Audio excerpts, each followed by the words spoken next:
We are the oldest continuing culture on the planet. That's incredible.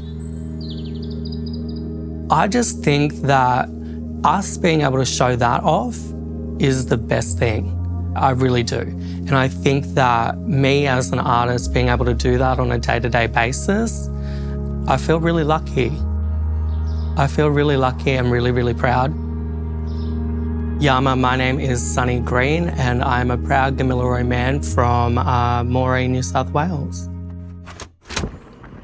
Growing up in Moree was incredible.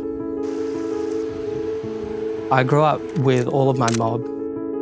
We were all in the same street or just around the corner. My nan, my pop, all my aunts, uncles, and all of my mates from school, who were also my cousins. Art had always been a part of my life. My dad's an artist. My uncles, my aunties, I have people who carve, who create jewellery, who paint, who draw. This is a communication method for us to be able to pass on our culture and to be able to pass on knowledge and information, and that is so, so powerful.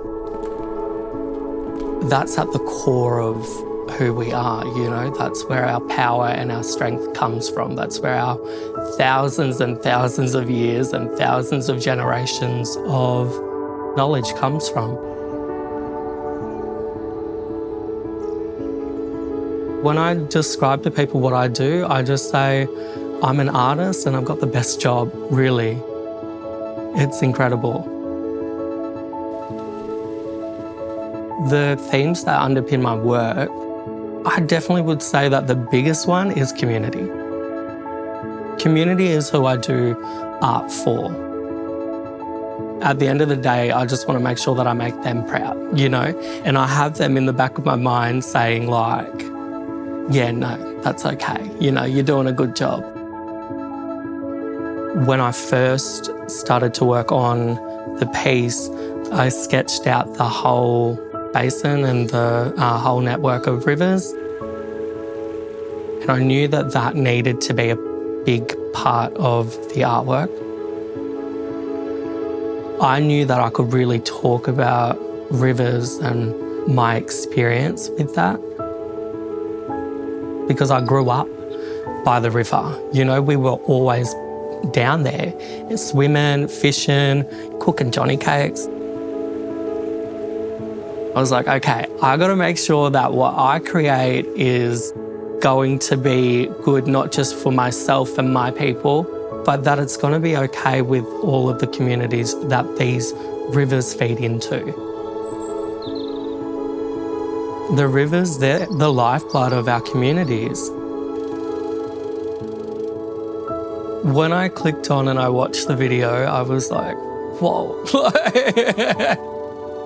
You know, like my mind was blown. I was like, this is really, really cool. Just seeing parts of the artwork just flowing throughout the video, that's so cool. Aboriginal art and just anything black and deadly, you know, really needs to be shown off on a national, international, intergalactic, galactic. Like, I just think that it needs to go far and wide. It's around healing, it's around community, it's around that preservation of culture, of land, of our waterways. Why wouldn't you want to celebrate that?